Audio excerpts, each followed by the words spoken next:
In this video, I'm going to continue the series of videos about the process that I went through in taking just an idea for Kowalah into a production app that is out there. And I hope for anyone that is figuring out how to launch new AI products or platforms within your own organization, this will be useful. In the previous video, we looked at the business model canvas and looking at the application or the product in its entirety. And this next step that I went through is about positioning and really understanding how we're going to sell this thing and position it even before we've even created it. Now, there are plenty of places you can go to learn about positioning, but probably the best place to start is with April Dunford's book, Obviously Awesome. It's a fantastic and easily accessible guide into positioning, and it's very much informed what I'm going to walk you through here. So just as a reminder, Kowalah is a platform that helps internal buying groups in a company buying some form of technology to run a great buying process, to be able to pick the right technology vendors, and to help them reduce the fear of messing up and making a mistake, which is one of the top reasons that buying processes never actually end up making a decision to move forwards. So the first step of positioning is to think through, right, if this product didn't exist, how are buyers going to handle this process today? Well, approach number one is that they're going to do it internally, probably with some informal approach, especially if this is a smaller company, they haven't got a lot of these processes. Maybe some director level role or a manager level role has been tasked with running this process. They're not from procurement. They're going to go and do some ad hoc research and networking. It's very easy for them to go and do this, but they haven't got the experience, they haven't got a formal process, and they're likely to make a mistake. Option two is internal again, but very formal. And often you'll see this in a larger organization that has got a formal procurement or finance team, and they will run a very structured process. Lots of stages and gates. They might be using tools like Coupa or SAP Ariba in order to manage that process. It takes a long time. There's lots of people involved. RFPs, does it actually get the best decision? Maybe not, but it's compliant. And then approach number three that a company might take is to say, well, look, we just don't have the relevant experience within our organization. So what we're going to do is go and pay someone else that is outside of our organization to come and deliver that kind of product or service. So this might be a buying consultant, a procurement consultant, it might be an individual person, it might be a firm that comes in, and they bring that deep domain expertise. They bought this thing before, they know the vendors, they know the requirements, and they can help you through that process. So you're kind of outsourcing your thinking and the responsibility to someone else, but it does cost a significant amount. So that's sort of the first part of the positioning, is to really think about what is it that someone's going to do if they're not going to, in this example, buy Kowalah. As you think about your own AI product or AI value proposition, have a think about how are people solving this today and what are the pros and cons and what tools they're using to do that. Now we move on to the next section where we're thinking a little bit about our product. And here we want to think about the distinct capabilities. What is it that our new AI product is going to bring to the table that is unique to us? So in the context of Kowalah, well, it's an LLM-powered chat. You don't get that in SAP Ariba or Coupa. That's going to provide this real-time dialogue to the users across the buying group. We're going to have customer-specific knowledge that's going to provide context to the chats. So yes, you could go and ask ChatGPT or Google, but you're not going to have the knowledge about what you're trying to do and your internal meetings. We're going to have suggested questions for the buying group based on the customer's context to guide the users. In a world where the value of an answer has fallen to near zero, it's the value of the questions that is so important. We're going to have category specific knowledge from other buying groups. So if 100 of other companies have bought a specific ABM functionality, then we know the kinds of things they're asking. We know the vendors they're including. So you don't have to run this process just on your own. There's plenty of other people that have done it before you. We've got vendor specific knowledge from other buying groups and vendors, and we've got buying specific templates for every step of that process for InfoSec, for legal, for the CFOs. So you can really come to the table running a great process. So those are kind of the capabilities that we have in our platform that others don't. So very much think about that when you're thinking about your own AI platform or product. Next, we move to differentiated value. So where these capabilities are really sort of features of the product, now we want to look at what is the benefit or the value that the buyer gets from that. And we split this out into different value themes. So in the context of Kowalah, where we're helping buyers to run a great buying process, well, value theme 1 from our offering is democratized knowledge. In so many situations when you're buying something, you're coming to the table with no experience. You've never bought that category before. You haven't run a long buying process like this before. You're having to kind of make it up as you go along. And so much of what we see is that people are going out to Slack communities or to analysts or to G2 and asking random strangers for help because they just haven't got that knowledge. What we're able to provide through Kowalah is democratizing that knowledge across everyone that's running that process. Value theme 2 is that process experience. So there are very few books, very few places to go and learn about how to run a great buying process. And if you don't have a structured procurement team or you don't have structured procure to pay tools in your company, this is just very informal and ad hoc. And so we're able to help a first-time buying team that is buying a category of software for the first time to know exactly the types of processes they should be following, the documents, the templates, the questions they should be asking. Collaborative intelligence. So often what we see in a traditional buying process is lots of SharePoint folders, lots of email. And as new members of the buying group get invited to the team as you go along, it's really difficult for those people to come up to speed with what is going on in the project.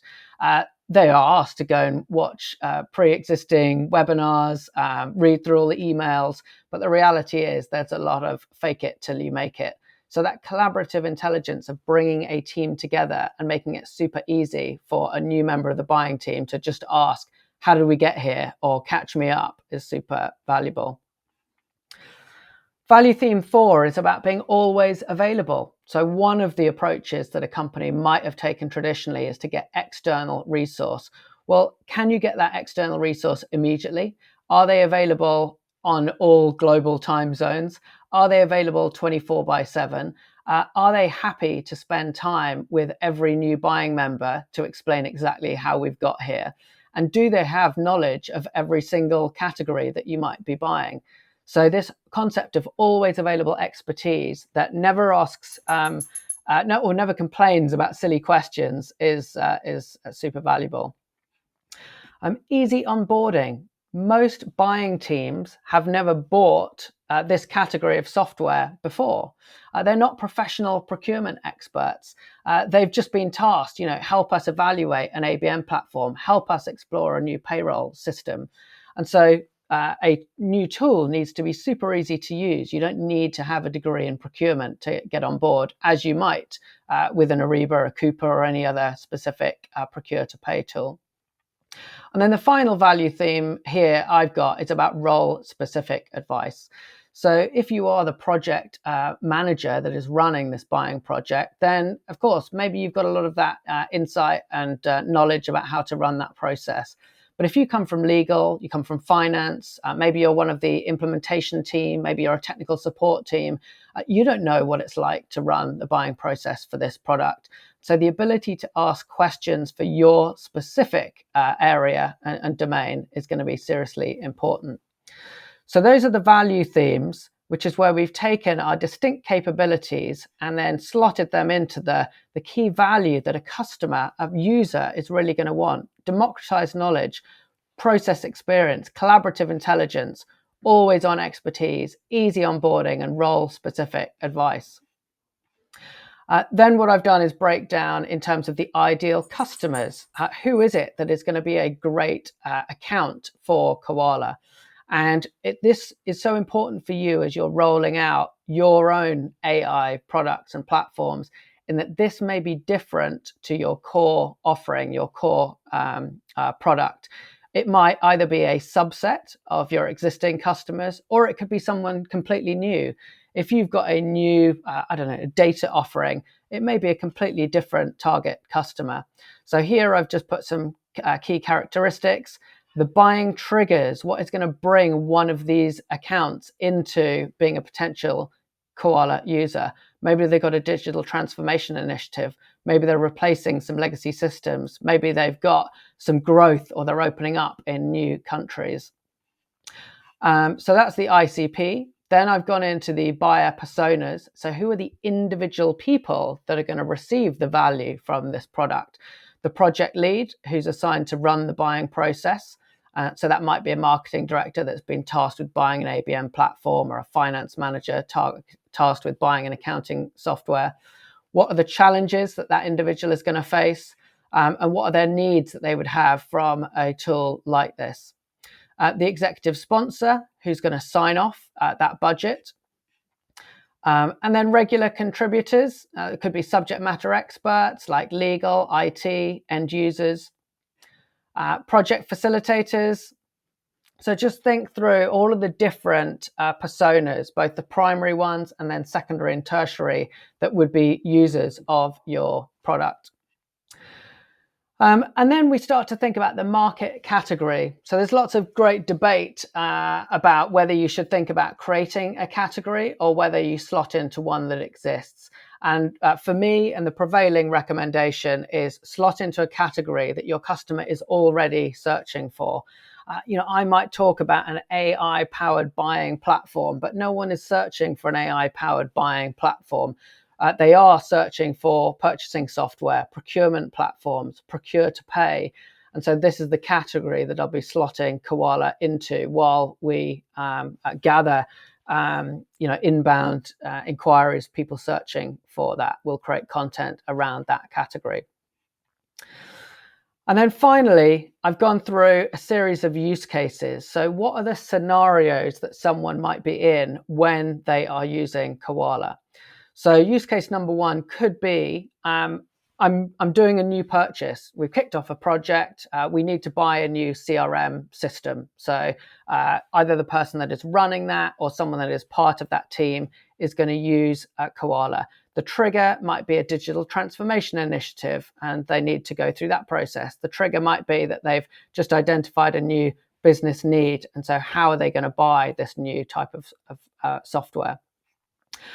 The next use case is more of a personal one. I talked earlier about fake it till you make it. So there's a lot of people that are part of buying groups that have never done this before. And so they're frantically Googling away, how do I be part of a buying group? And so here's where you could use Kowalah just individually without anyone else in the buying group being on it.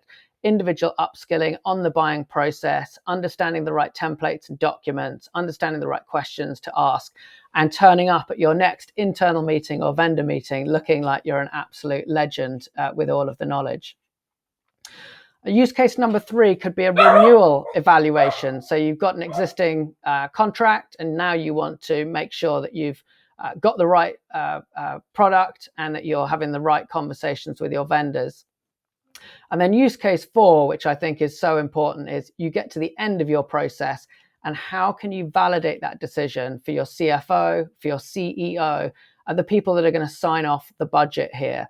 So can Kowalah be useful for that CFO to make sure that they're confident that their buying team has gone through a reputable and valid process to get them to that decision? So that is 8 pages of the positioning process that I went through for Kowalah to really help me understand, before I'd even built a single feature, What is the value that someone is going to get out of this, and how am I going to pitch it? Where that ends up is that actually when it comes to building out the website and the product itself, you see a lot of that positioning live on the page. Buy better. This is about buying a better, running a better buying process. Buying teams use Kowalah to run a great buying process, to pick the right technology vendors and reduce the fear of messing up. And through all of this, you'll see manage your buying process, collaborating with your buying group. All of the messaging has come from that positioning statement. So that's what I would definitely recommend. Having done your business model canvas, then start looking at positioning and think about how you're going to sell this product before you get to writing one line of code and developing your product. And in the next video, we'll move on to the next stage of the process, thinking a little bit more about the value proposition for some of the individual roles.